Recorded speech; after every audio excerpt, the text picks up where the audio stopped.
The zombie apocalypse literally starts because a white guy was getting roadhead and he couldn't come and stare at the same time.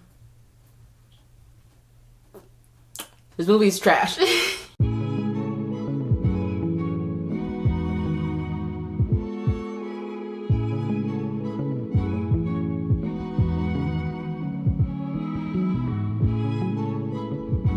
Hey you guys, this is Yarn Goddess Cosplay, and I'm back again with another Stitch and Bitch Sunday video. We are going to talk about Zack Snyder's Army of the Dead. And I'm actually really upset about this movie because I watched it 2 times. The first time because it was there, the second time because I needed to watch it for this video, and I think I'm gonna watch it a 3rd time because I actually like it. Because it's hot flaming garbage, but like in the right way. If you're new to my channel, howdy. If you're a returning watcher, thank you for supporting me. If you haven't subscribed already, make sure you subscribe and all that because, like, you know, we at 267, trying to get to 300. And also, like, the last video I did, the Yasuke video, y'all like watched it. Like, y'all like really watched it. I got to 100+ views. And I was just like, oh, is this what we're doing now? We just hitting 100 like that, just all willy-nilly within the first 24 hours? Thank you.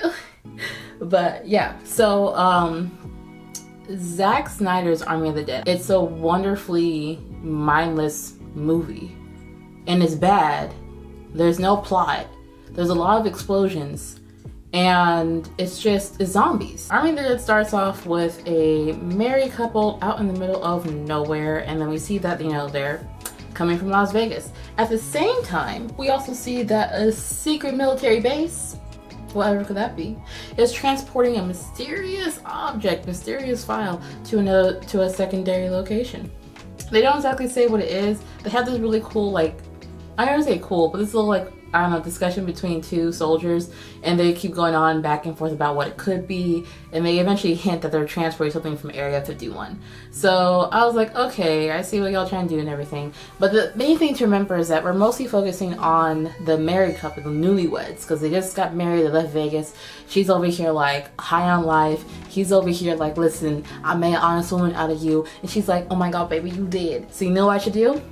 Suck your dick while you're driving. They keep, I think, cutting back and forth between both the newlyweds and the soldiers transporting the item. They're having their conversation. The newlyweds aren't paying attention to the road. Basically, both parties are not paying attention to the road. And eventually, to no one's surprise, the newlyweds crash into the package that the soldiers are transporting. And it's interesting because, like, the soldiers who are distracted, they drive out of the way so they don't crash into the car exactly, but the car crashes into the package that they're transporting, and there's this giant over-the-top explosion that happens, and the soldiers, everything veer out the way. They check at everything. The newlyweds are obviously dead. Like, there's this no rhyme or reason behind that. They just were there to start the zombie apocalypse, and the soldiers basically, like, you know, get up, check everything, and they're like, okay, what's going on? Where's the package? How we're doing? The people over the phone are just like, how are y'all doing? Because why did you stop moving? And I don't know why they decided to go this route. Zack Snyder, I don't really know much about him. I just know, like, his fan base is kind of crazy over anything and everything he does. So I'm kind of just like, alright, I guess you gave us like a solid, like, you know, this is how this begins. Eventually, like, you know, the package opens up and the soldiers are instructed to literally leave. They were just like, listen, okay, we don't need you anywhere near this, so you need to go right now. They don't listen, and what we get? Our very first zombie.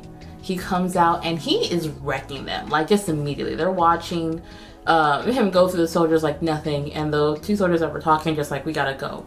So they try to escape, they don't, and the zombie finds both of them. And I think what kind of got me off about this was that the conversation they had in the car before the explosion, they were talking about potentially transporting an alien, trying to, like, you know, spitball what exactly it is you're transporting, but I came here for zombies, not aliens. The zombie gets them, and then they eventually, like, look over and see Las Vegas, city of lights and all that, and he's just like, you know what?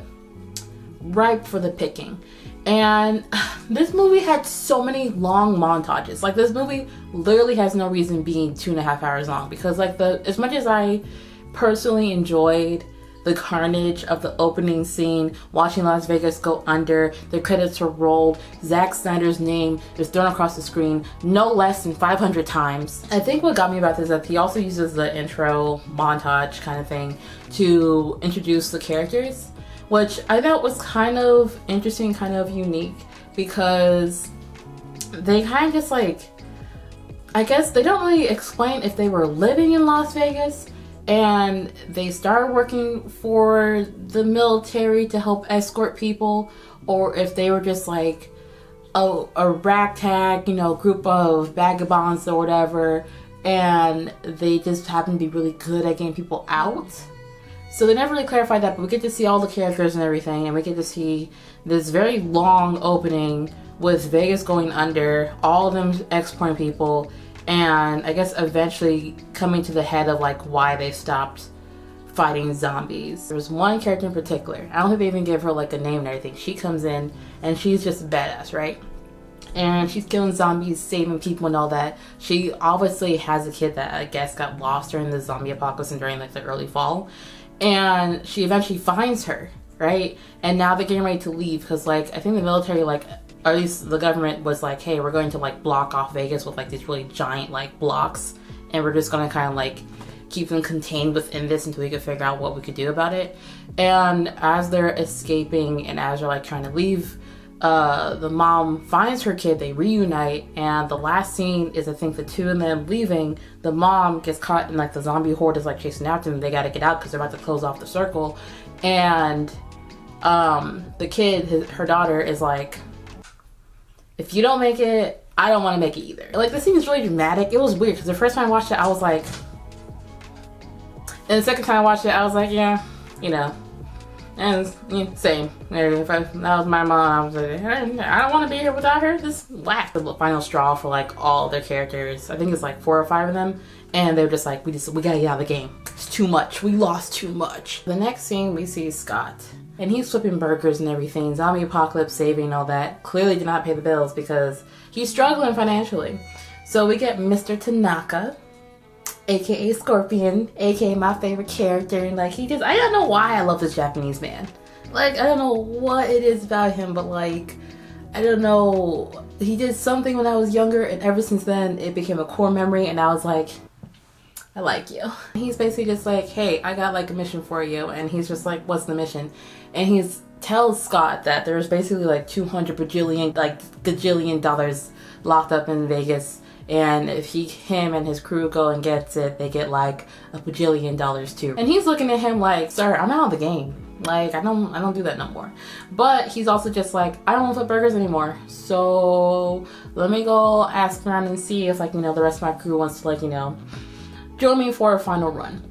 And I remember there's like, I think what kills me about this movie and just the kind of like direction of the characters is that there's no real incentive for them to go back and fight the undead outside of money.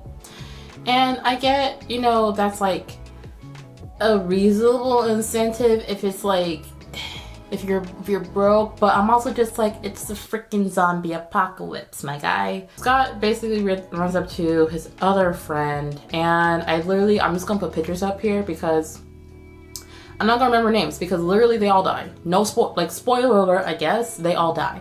But he goes and gets his other friend, and she's just like, you know what?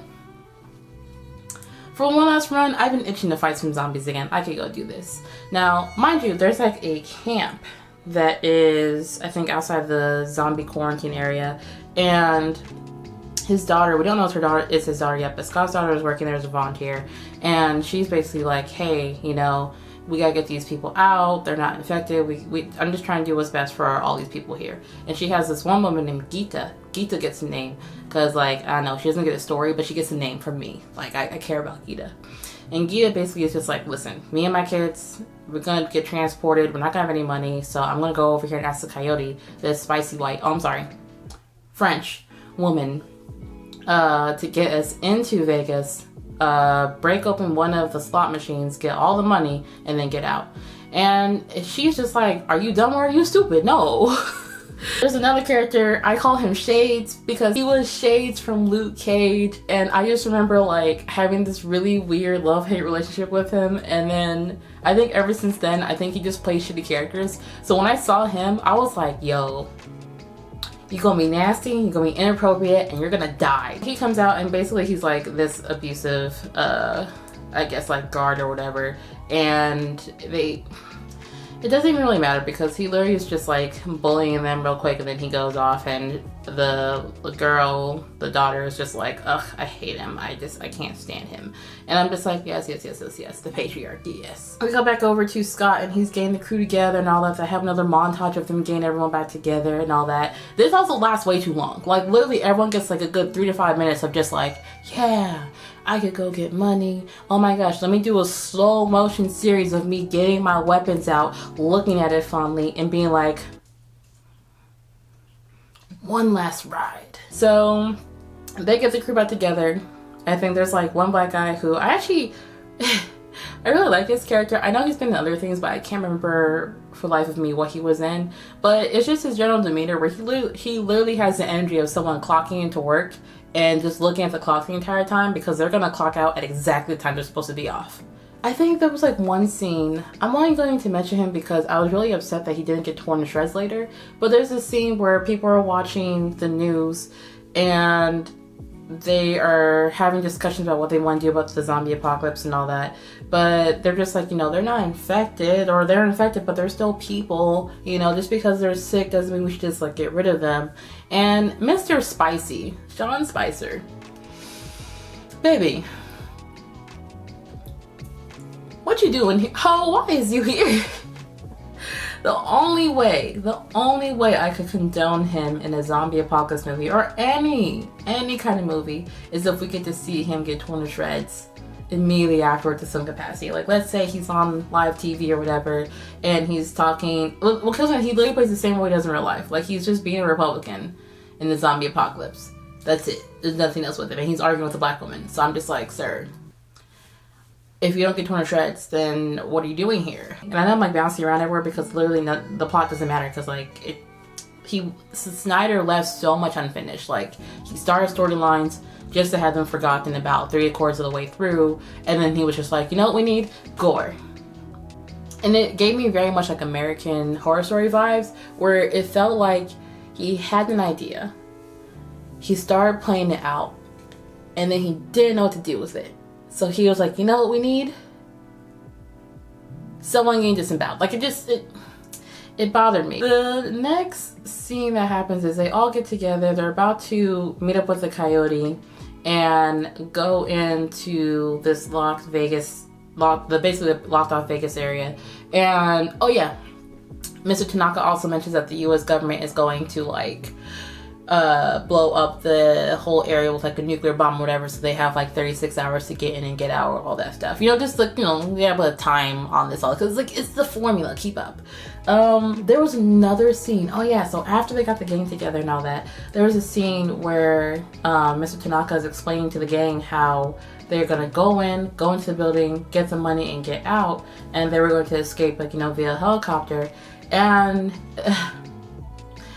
I won't say it, but it bothered me because I remember that when he was done explaining the plan, he says easy squeezy. He doesn't say lemon squeezy. So, that I literally paused and I looked up why he threw in this like old ass Japanese slur. And I was like, oh, I remember, didn't you direct Monster Hunter? Didn't you have that really inappropriate joke that like shut down the movie like in the Chinese theater? Wasn't that you? And I just find it really ironic how he was held accountable once for his actions and he got hit with the L and he basically said never forget. So he threw in that joke, and I think it also rubbed me a really weird way because Mr. Tanaka's like, well, you know, I'm Japanese, I can say it. And then the white woman who's the helicopter operator was like, oh, you know, if you want to say, and then she says it, then I guess you could say it. And I'm also just kind of like, this gave me really weird vibes where I'm just like, Snyder, are you upset you can't say nigga? Because if you are, then just say that. They meet up with a coyote to get into Vegas to go do the little money run. And I remember I think it was like, the daughter meets up with him. And she's basically just like, hey, where's Gita? Because I don't see her anywhere. The kids are crying, like they're like she's gone. So basically she gets into a smidge of a fight with the coyote, aka Lily is her actual name. I think they call her Lily the entire time. But she gets into a little fight with her, and she's just like, yo, I didn't know she had kids. I take a lot of people in and out. I don't abandon them because I want to. I abandon them because I'm trying to live out in these streets. So basically the daughter's like, no, I gotta go with you guys because I don't trust you to go save my friend, and if I don't go in there with you guys, I'm just gonna go in there when you're not looking, so I'll definitely die by myself. So eventually Scott, the dad, is like, okay, you know, fine, come along with us and everything. She's part of the crew now, but you have to stay in my sight. I swear to God, if you're out of my sight, I'm gonna be upset. And what's really weird is that they have like this tension between the two of them where it's basically obviously, you know, a strange relationship, and like they don't talk anymore, and he feels bad and she hates him, blah blah blah blah. But like they don't explain, like they kind of explain why she hates him, but it's just really weak and unnecessary. So like, yeah, she's mad at him because I think their mom like turned into a zombie, he killed her, and then she wasn't comforted by him, and he was like, I couldn't look at you because you look just like your mother. And I'm just like, God damn. Okay, well, can you not find comfort in the fact that she was the person you like? And this scene I actually really enjoy because they go and they see that the zombies and everything, because they have these really like weird group of zombies that they call, I think, shambles or whatever. And basically when they sit in the sun, they dry out and they fall asleep, but when it rains, they come to life for a little bit. And I'm just like, we got fast zombies, we got zombie kings and queens, we got zombies that go to sleep and then wake up. With like, how many different kinds of zombies do we have right now? So yeah, that happens. But they go in, and I think Shades goes along with them too because she's just like, we need one more person, and everyone's like, why? And she's like, I want him. And he's like, yeah, I'll go in and come make $2 million. It's fine, it's whatever. I don't care about my life. I want money. So he goes in, and Lily decides to use him as a human sacrifice. And I was like, I knew it. I knew if Shades was going to be used as, like, listen, okay, he's too much of a piece of shit to be left alone for too long. And she sacrifices him to, I think, the zombie queen, because she vaguely explains how the zombies, this isn't just like zombie territory, this is like a zombie kingdom. So they have to play by their rules. And I'm just like, okay, so now we got intelligent zombies. So we just have this multi-layer of zombie-ness. Zombie kingdom is, I don't know, zombie hierarchy, whatever you want to call it. But there's different kinds of zombies and different levels of intelligence. So the zombie queen comes up, and they also have like one guy, again, him. He's in this, and he basically is like one of Tanaka's people, and he's like, I'm coming along to make sure y'all, like, you know, don't run off with the money or whatever. And he sees the zombie queen, and he's just like, I want it. And I'm like, listen, sir, can you not, please? But yeah, so Zombie Queen runs off with Shades, and that basically gives them passage to like walk through. But even then, like, it's really weird because Lily is just like, hey, we can walk freely and all that, but like, we're not gonna like flaunt it like out in the middle of nowhere. We gotta go through the buildings and like stay partially hidden. They're walking through, and I think there's like a giant like tiger like comes out. It's a zombie tiger. And I know they like throw in the trailers too. They're just like, yo, we got zombie tigers, y'all. We got zombie everything. And the zombie tiger name is Valentino. And, or is it I think it's Valentine. I don't think it's Valentino. Anywho, Valentine the tiger. I love her so much, okay? Like, she is iconic. But she basically walks through, and Lily explains how she guards the entrance and stuff. So they gotta like be careful around her because she will fuck you up. It is on site. Hands will be thrown. You will see the afterlife immediately. They eventually walk through a building, and I think one of the characters, she's like a friend of one of the people they hired on with them, and she's just like, hey, Mr. Man, I don't trust you. So like, I'm just gonna keep close tabs on you or whatever because I got the heebie-jeebies, you know? So basically he tries to get her to go the wrong direction as they walk through this like zombie like tunnel. Like, all the zombies are asleep, and they're basically like, you know, triggered by light or sound or just literally anything. So they try to carefully go through.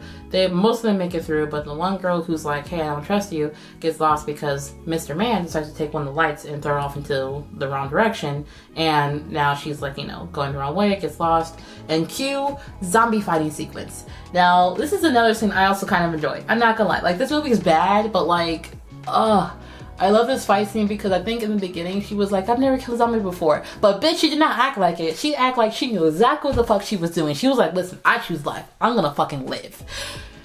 She don't though. They have this like beautifully gory scene where all the zombies like chomp down on her and she's just like, remember me. And she's also like, I think they're all like wearing gas tanks too, which is another thing I forgot to mention. Because they need the gas for the helicopters. So all of them are having like, all of them have gas tank backpacks. So Guzman decides to shoot the gas tank as she's like getting eaten and stuff, and then just blow up the whole area. We cut to this next scene where we get to follow Shades.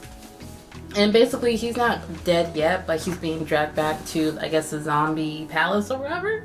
And they don't kill him immediately. The zombie queen meets up with like the first original zombie, the one that started the apocalypse that they were trying to transport earlier, and they have this really weird interaction where they both kind of like nuzzle each other, and then he hugs her, and then he kind of like goes down and like wraps his arm like around her waist, like he's just like really snuggling. And I'm just like, zombies with feelings? Jade is freaking out, as he should be, and he ends up like getting bitten by like one of the original zombies. And they briefly mentioned earlier that if you get bitten by one of the original zombies, you basically turn into one like them. So you're basically like, intelligent, smart. You're not just a regular smuggler zombie, you a smart zombie. So they bite him, and I was actually upset because I was like, no sir, I came here for you to get torn apart to pieces. The fuck you mean you're gonna be one of the smart zombies?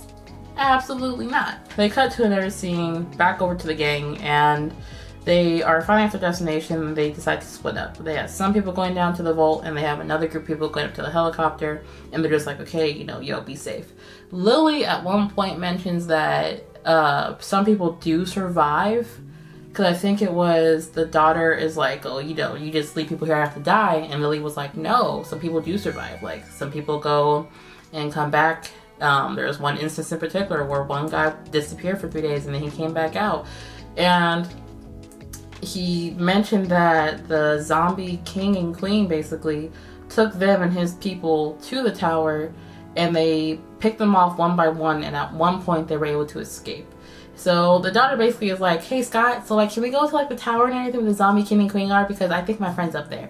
And he's like, hell no. Like, if it pops up along the way, sure, but also they could very much be dead, and I'm not gonna die trying to save Gita. Like, if it pops up, it pops up, but if it don't, it don't. So basically she's like irritated now, because she's like, listen, I came here for one thing only, and I'm gonna go save my friend, even if she isn't alive. I'm still gonna try. So I think he like is like, okay, listen, let's just focus on this mission, let's get the money first, and then we'll go see if we go save your friend. And I think they cut back over to Lily and Tadaka's guy, because he's like, hey, can you and I go off and like go capture the queen? Because I just need to like get like a little bit of her blood. No reason. I just need to get a little bit of her blood. That's all. So she's like, yeah, sure, and everything. Like, they're doing great. I don't think they really need me right now, and they have a plan. So like, yeah, let's go off and find the queen or whatever. So the gang splits up. So you have the black man. They also have a locksmith. He is, I think his name is Peter. He's just like, I like and hate his character. I like his character because he's really soft and he's really adorable, and I hate him because he's really soft and he's really adorable.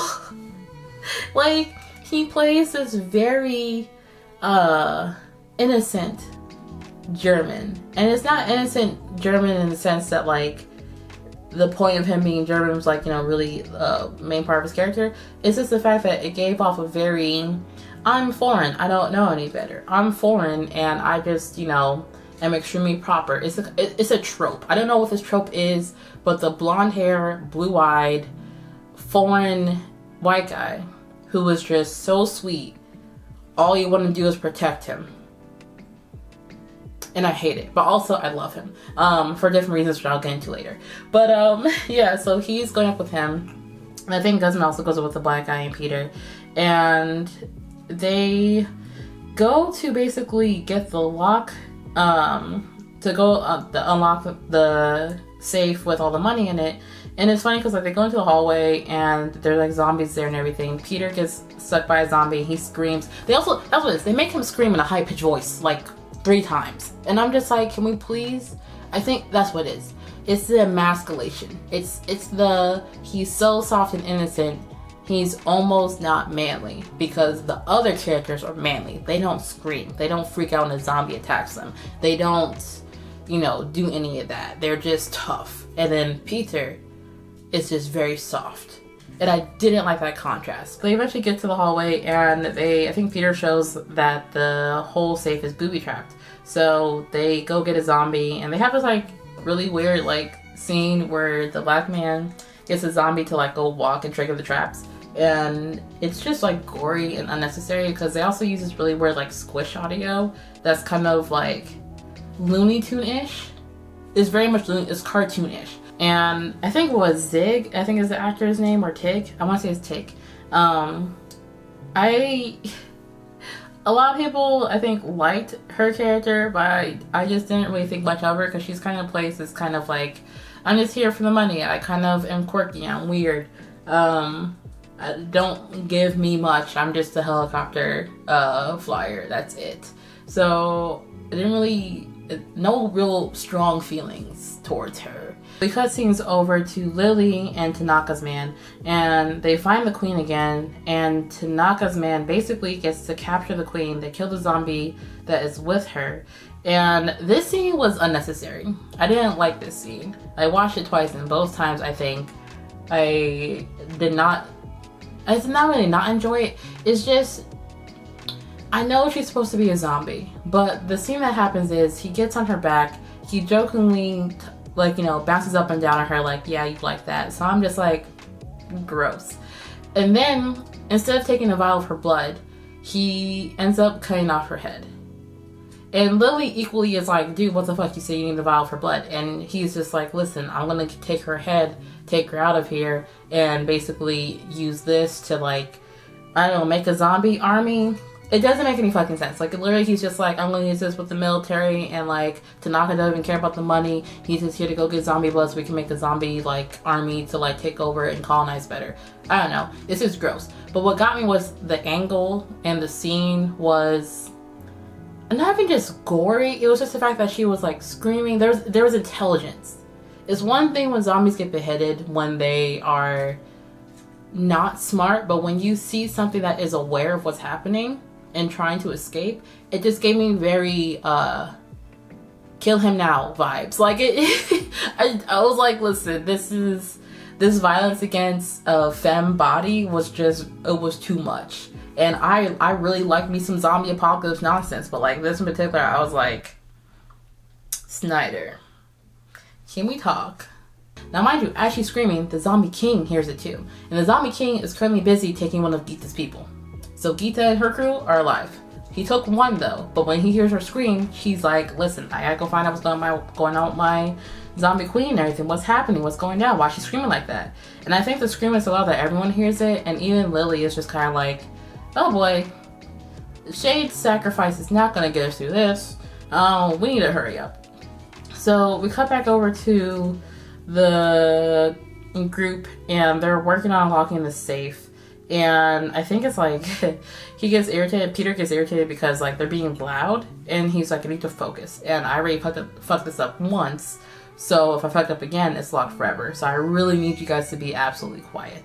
And I think they're also like downstairs, like, so they eventually leave Peter, and they go downstairs to, I think, watch TV because apparently electricity is working. Like they got it turned on, and they have like, I don't know, cable. They don't really explain that, but for the sake of the story, they explain how the nuke is basically moved up by a whole day. So they're going to blow it up very, very soon. And instead of the original 36 hours they have, I think, like, something ridiculous, like an hour and a half, like an hour 40 minutes or whatever. So basically they're like, hey, Peter, no rush, but like, rush.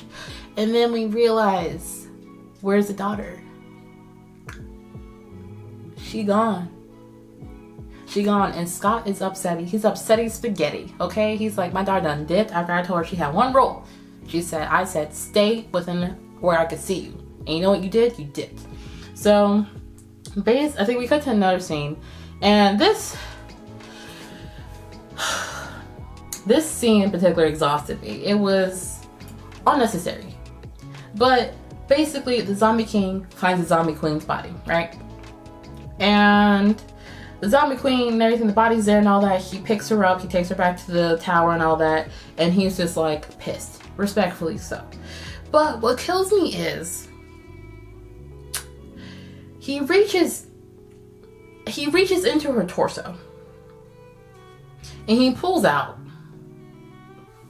a zombie baby. Y'all, I really tried. I tried to do this series. I really fucking did. I really thought that I could be a stitch in bit. I thought I could do a whole series. So you telling me, Snyder, you telling me that your zombies, the intelligent ones, can reproduce? For what? Why? Realistically, and hear me out. Realistically, if you are a zombie and your body is decaying, I just want to know how that works. I'm not going to say nothing else. I'm not sending him. Zombie King is pissed and everything. He ain't got a family no more. And he's just like, we're not even going to bite them. We're just going to rampage on out of here and kill them all. So, cue a sequence of just zombies go to the tower. They're fighting. They're getting separated. They're losing the fight. They get separated, they leave. Lily at some point switches out the queen's head for a money counter, and Tanaka's man doesn't notice, but like he's obviously going to betray them and try to escape and all that. But they begin to fight zombies. Now Peter and the black man, the two of them are just like, do we follow them? Do we kill the zombies or do we go back with the money? And I'm guessing it's implied that the safe is like safe enough to like survive a nuclear explosion, because they go back and go get more money. But before they do that, they kill the other little zombies, and the king himself, the zombie king, comes down and he's just like, listen, I'm here to murder. So I think what kills me here too is that he's supposed to be a smart zombie. He's the original zombie, so he has like a little like metal like, I don't know, helmet that he wears, and they try to shoot it, and he basically just like twitches his head around so the bullets bounce off his head. And I'm just like, y'all can't aim for the eyeball, y'all can't aim for the throat, y'all can't just blow him up. Like, okay, whatever. I guess maybe I'm expecting too much from this movie. But they go and fight him, and this is a scene where I really love Peter for. And I hate Snyder, but I love Peter so much because the black guy is fighting the zombie king, and he runs out of bullets, and the zombie king basically takes off his helmet, and it's like macho hour, it's kind of fisticuff it up. So they begin to fight. The black man's losing the fight. He's losing it bad. And just when he's about to get bit, I'm just like, oh my god, if Snyder kills off this black man in front of me like this, I'm gonna be upset. And Peter comes in clutch, and he bashes him over the head, and he pushes the black man into the safe, and then he looks at him and he's closing the door, and he's just like, Black Lives Matter, and he lives. That's a true ally. Guys, listen to me right now, okay? If you're watching this and you are white, if you're not willing to sacrifice your life for your black man during the zombie apocalypse, I don't want it. I don't want it. If you're not willing to take a zombie L, I don't want it. If you're not willing to push me into a bed of $1 million as you get bodied by a zombie king, not a true ally. I don't want it. More sequence of events, more fighting, more people dying. Guzman blows up because, Snyder was like, we haven't had an explosion in a hot minute, so let me just go blow him up real quick and all that. So Tanaka's man basically tries to lock them in the building because there's like a secret they were going to get out, and he was just like, haha, JK. But as he's walking away, he's just like, okay, this bag is kind of quiet. Let me go check it real quick. And he realizes that the bag doesn't have the queen's head in it anymore, so it's the money counter. So as he's realizing this, guess who popped up behind him? It's your iconic girl Valentine, the tiger, the zombie tiger. So she basically rocks him. She just murders him slowly. I'm over here watching this scene like, yes, baby. Yes, play with your food. Play with your food. Toss him around one more time. Scratch him up if you need to. Baby, he's not going nowhere. Take the time. this tiger, iconic, role model, okay? She's up there with the freaking like dinosaurs and velociraptors, okay? Yeah, so basically he dies, and I think one of my favorite scenes though is that like he's about to die and the tiger like chomps over his head, but like she does it real slowly, like, so like it's a nice satisfying crunch, and I'm just like, yeah, Nature Valley.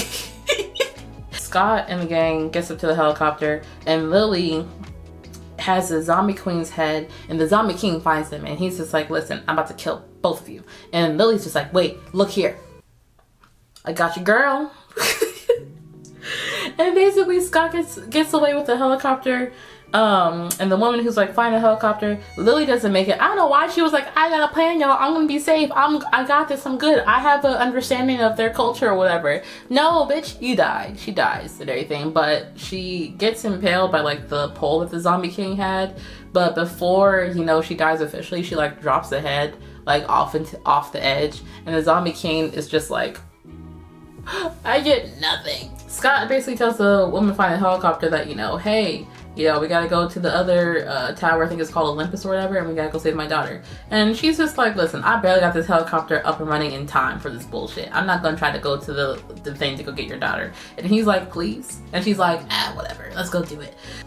They get back to the top. Geeta gets to the helicopter with Scott and Scott's daughter. And as they're about to take off, I swear to God, I'm so tired of Snyder's bullshit right now, because as they take off, the zombie king sees them, runs, very slow motion, like leaps, and lands on the helicopter, starting our final fight of the whole thing.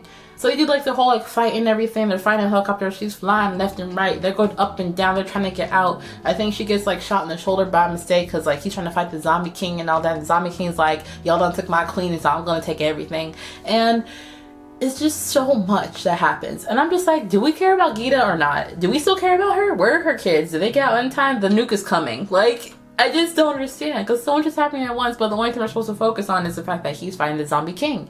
So they basically, I think, like, they see the nuke go to Vegas. It blows up everything. It is assumed that all the camps are exited and all that, like there's no one there, and they barely make out the helicopter. They barely make it out of the range of the explosion, but the helicopter crashes. But before it crashes, I think Scott gets bitten by the zombie king, and the zombie king gets shot in the head in this very slow motion explosion fashion, which is exhausting. It's whatever. I don't even know if Geeta dies or not. Like, I literally watched it the second time, and I was looking for her body to see if we get to see her anywhere, and we just don't. We just don't care about Geeta no more, okay? The whole reason why his daughter went with him in the first place, irrelevant. So basically, helicopter, the pilot, wow, I've been saying the helicopter girl, the pilot dies. And Geeta is assumed to be dead.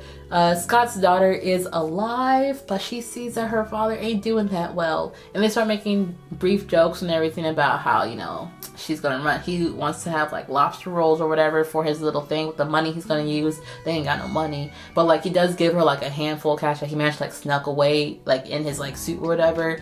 And I don't know why it's not covered in blood, but like that's neither here nor there. He turns into a zombie. She's like, oh my god, Dad, I forgive you, whatever. And then she kills him because he's a zombie now. And we come over back to Vegas, and the black man lives. I was like, what? The black man survives all this? Everyone else dies, but you live, and you got the safe with the money? Shit, you lucky that nuke didn't blow up the whole thing, just like, you know, loosen it up a little bit for you to get out. So he basically comes out, so he gets on the airplane, and he's acting kind of weird and all that. And obviously, you know, he's bitten, and the whole thing starts all over again. I know that at some point, he gets really philosophical with Peter before everything else happens, and he's like, well, if we're like stuck in like a time loop, and like this keeps re-happening over and over again, and we just keep doing this all the time. And I didn't bring it up earlier because I legit forgot about it, because there's no fucking point. Like this is such a throwaway idea that is unnecessary. That's Army of the Dead. If you're looking for a mindless zombie movie to watch, I recommend. I really watched this shit twice. But if you like this video, be sure to like this video. If you feel like, you know what, she really suffered this time. You know what, she deserves some cake. Go over to my Buy Me a Coffee and feel free to get me some cake over there. I really hate the fact that I like this movie. Like, this movie actually brought me joy. And it pisses me off because when I think about it, I hate it. When I explain it, I hate it. When I watch it, bliss. Like, thank you guys so much for supporting me, and I'll catch you guys on the next one.